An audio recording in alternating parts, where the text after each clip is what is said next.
谢谢时尚先生能给我这个 There are stars who fall in flames, dragged down by scandal, controversy, or defiance. And then there are stars who vanish without a sound. Deng Lun belongs to the second kind. One day, his face was everywhere. On television screens, on billboards, in brand campaigns that promised warmth, reliability, and quiet charm. The next day, it was as if he had never existed. No farewell. No final appearance. Just silence. What makes his story unsettling is not what he did, but how quickly he disappeared. Deng Lun was never known as a rebel. He was careful with his words, gentle with his image, obedient to the rhythm of the industry. He built his career slowly, responsibly, earning trust rather than demanding attention.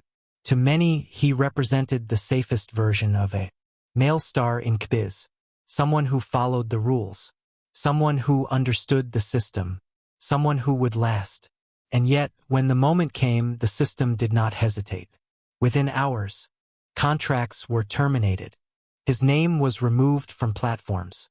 Projects erased him as if he had never been part of them. There were no interviews, no explanations, no chance to speak. The silence was total. It was not chaos. It was precision. The kind of precision that reveals how power truly operates when it no longer needs to persuade. The public searched for answers, but answers were never the point. What mattered was the message. In Cbiz, disappearance does not require drama. It requires only a line crossed and the willingness of the system to enforce. Consequences without emotion. Deng Lun did not fight back, not because he lacked a voice, but because the rules had already decided the outcome. Tonight, this is not a story about scandal. It is a story about control, about how a career built on compliance can still be erased overnight, and about the silent rule every star understands, but few dare to question until it is too late.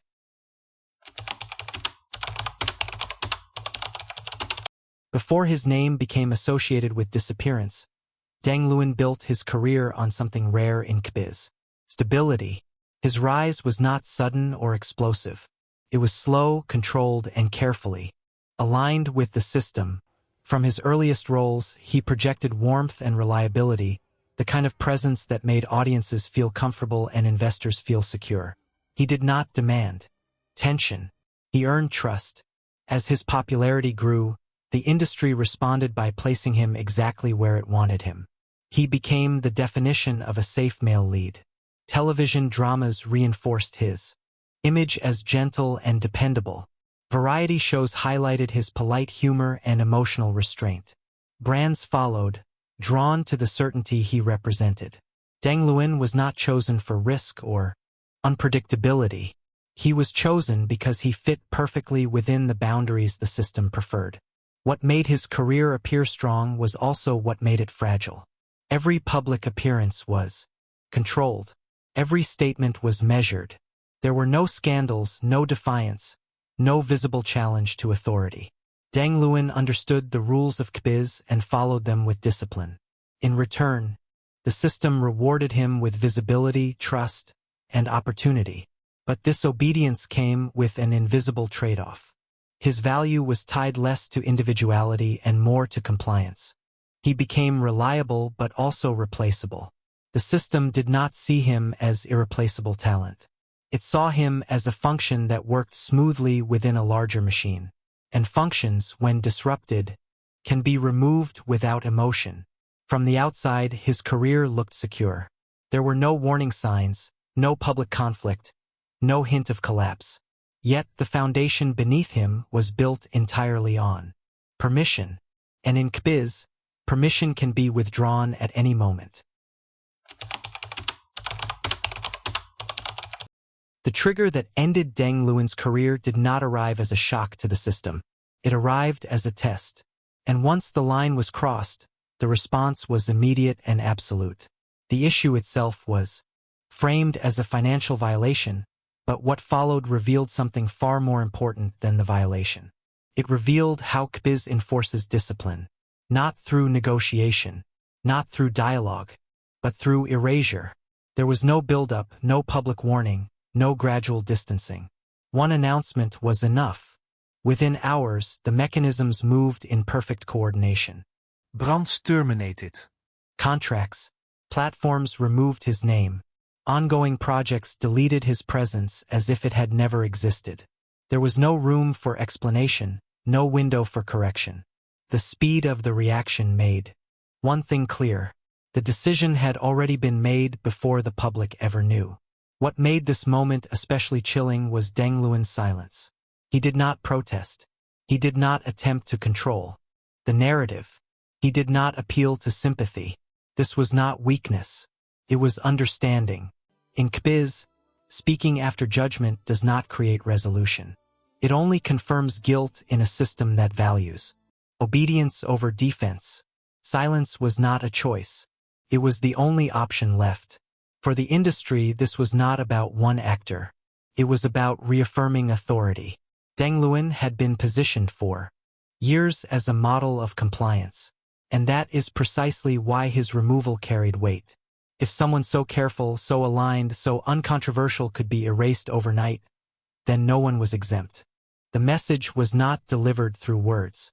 It was delivered through absence. Public opinion fluctuated between shock and confusion. Many questioned how such a complete disappearance could happen so quickly. But speed was the point. The system did not need consensus. It needed compliance. By acting decisively, it reminded every artist watching that stability is conditional, and forgiveness is not guaranteed. This was the true trigger. Not the mistake itself, but the realization that once the system decides you are no longer useful, your history can be rewritten without resistance. Deng Lun's career did not collapse. It was switched off.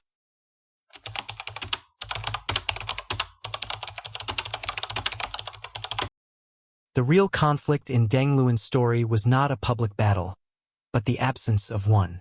There were no arguments played out in interviews, no emotional statements, no attempt to reclaim control. The struggle happened quietly behind closed doors, where the individual has no leverage against the system. Once the decision was made, there was nothing left to negotiate. In a matter of hours, everything that had taken years to build was dismantled. Endorsements disappeared. Television platforms removed his name from archives. Projects that once promoted him as a lead quietly erased his presence. The process was efficient, almost clinical. There was no spectacle because spectacle was unnecessary. The system did not need to justify itself. It only needed to act. For Deng Lun, this created a conflict with no visible opponent. He could not argue his case publicly without violating the same rules that had already condemned him. He could not wait for public sympathy to shift. The outcome, because public opinion holds no power once authority has spoken. His silence was interpreted not as resistance, but as compliance to the final stage of control. The most unsettling part was how quickly the industry adapted. New faces replaced him. Advertisements changed. Schedules moved on. The machine did not pause to acknowledge loss. Continued, unaffected. Deng Lun's absence Became normalized almost immediately, reinforcing the idea that no individual is essential. This is where the conflict becomes universal. It is not about one actor losing his career. It is about the realization that in Cbiz, visibility is a privilege, not a right. And once that privilege is revoked, there is no path back through talent, loyalty, or past success. The conflict is not between right and wrong, but between individuality and a system that does not require it. Deng Lun's story exposes a quiet truth. Compliance can build a career, but it cannot protect it. When the system decides to close the door, it does so without noise, without appeal, and without turning back. The climax of Deng Lun's story did not arrive with confrontation or collapse. It arrived with silence. A silence so complete that it erased not only his future, but his past. Days passed, then weeks, and there was no return, no clarification, no attempt at reconstruction. The absence became permanent. For the public, this silence was unsettling. In an industry built on constant visibility, disappearance feels unnatural. Yet for those who understand Cbiz, it was a familiar pattern.